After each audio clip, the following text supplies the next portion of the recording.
Halo pemirsa GPR TV dari Sabang sampai Merauke, dari Miangas hingga Pulau Rote. Bertemu lagi bersama saya Mona Azharinisak dalam program Juru Bicara.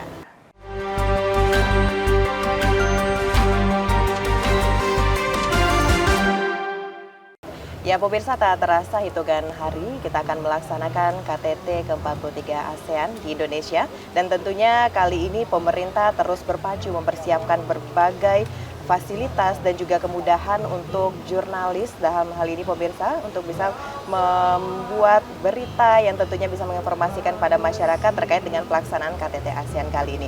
Dan pemirsa, untuk membahas lebih jauh bagaimana pemerintah dalam hal ini mempersiapkan segala fasilitas untuk teman-teman jurnalis dan juga bagaimana nantinya pada pelaksanaan KTT ASEAN ini harus lalu lintas dan lainnya, kita akan bahas dalam program Juru Bicara kali ini. Saya sudah bersama langsung dengan Dirjen IKP Kementerian Komunikasi dan Informatika Republik Indonesia, Bapak Usman Kansong. Pak Dirjen, sehat Pak?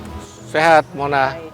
Ini Pak Dirjen, benar-benar hitungan hari lagi kita akan masuk Ya, pada puncak sekali. KTT ASEAN Ya. nih Pak.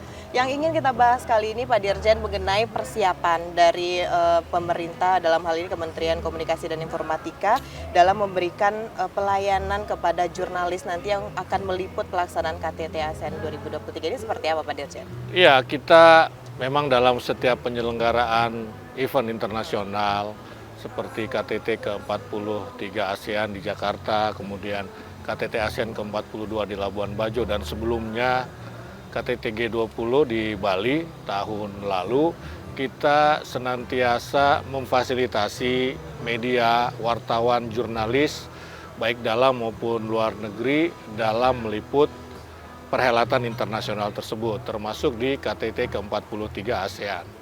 Ya, kita misalnya menyiapkan dari mulai registrasi media, kemudian juga kita siapkan akreditasinya, kita siapkan badge-nya atau ID-nya bersama-sama dengan Setnek, bahkan kita siapkan shuttle, bus ataupun mobil untuk mempermudah para wartawan berpindah dari satu liputan ke liputan lain, dari media center ke tempat peliputan lain, dan juga kita menyiapkan media center dengan segala fasilitas pendukungnya.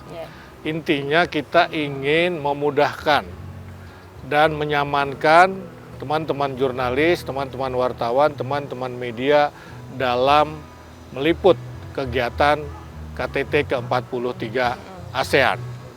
Kita ingin bagaimana teman-teman media bisa membuat berita, bisa mengirimkannya secara cepat ke media masing-masing, baik di Indonesia maupun di luar negeri.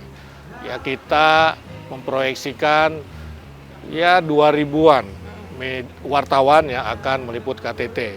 Karena itu fasilitas yang kita siapkan juga disesuaikan dengan besarnya atau banyaknya jurnalis dan media yang meliput. Oke, sekilas pemirsa dari yang Pak Dirjen sampaikan tadi, kita mengetahui bahwa di sini pemerintah benar-benar mempersiapkan ya Pak ya untuk teman-teman jurnalis agar bisa memberikan informasi yang baik. Dan tadi Bapak menyampaikan bahwa untuk media center itu kita punya kapasitas 2.000 teman-teman jurnalis gitu. Sejauh ini sudah berapa persen Pak Dirjen untuk persiapannya dan ditambah fasilitasnya apa lagi? Iya, jadi persiapannya kita harus selesai media center itu, infrastrukturnya dan segala fasilitasnya tanggal 31 malam. Tanggal 31 malam itu artinya kurang lebih 3 hari lagi.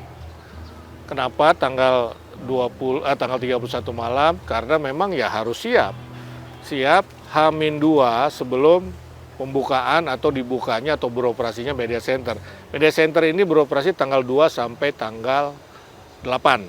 Jadi kita usahakan ya H-1 lebih ya begitu. Selain itu memang ya Presiden dan para pejabat negara termasuk para menteri ini kan akan meninjau kesiapan penyelenggaraan KTT ASEAN pada tanggal 1. Segala persiapannya, misalnya dari tempat summitnya, kemudian tempat retreat, tempat pertemuan bilateral antar kepala negara, kemudian bandara, taman mini, tempat spouse program atau tempat program-program ibu negara, ya itu semua kita siapkan termasuk media center. Ya, jadi memang tanggal 31 malam semuanya itu Mau tidak mau harus selesai gitu Pak ya? selesai. Ya harus selesai, dan ya sekarang saya kira sudah 70-an% ya sudah siap. Jadi 3 hari ini kita bisa rampungkan 30%-nya lagi begitu.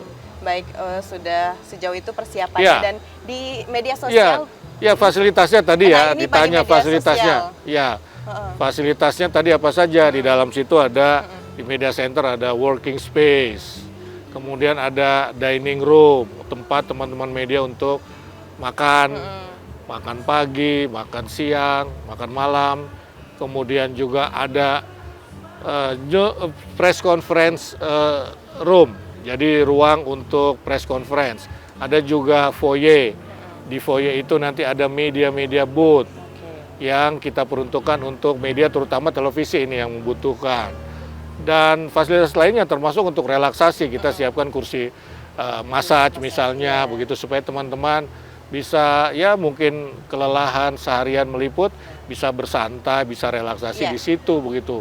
Musola kita siapkan juga, toilet yang baik, yang bersih kita akan siapkan buat teman-teman jurnalis. Karena memang di media sosial beberapa hari yang lalu Pak Dirjen saya melihat itu teman-teman banyak yang komen bahwa asik KTT ASEAN ada kursi pijatnya dan sebagainya. Jadi memang dari kita memang full begitu Ya, Pak itu ya, memang standar kita. Ya, standar ya.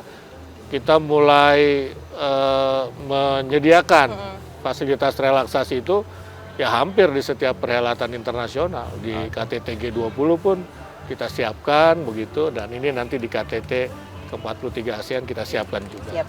Baik, yang pasti untuk fasilitas jangan khawatir ya Pak Dirjen ya, pemerintah sudah sangat menyiapkan, tapi kita juga akan bahas Pak Dirjen mengenai isu dan agenda pada KTT ASEAN. Namun kita jeda dulu Pak Dirjen, pemirsa jangan kemana-mana, tetap di program Juru Bicara.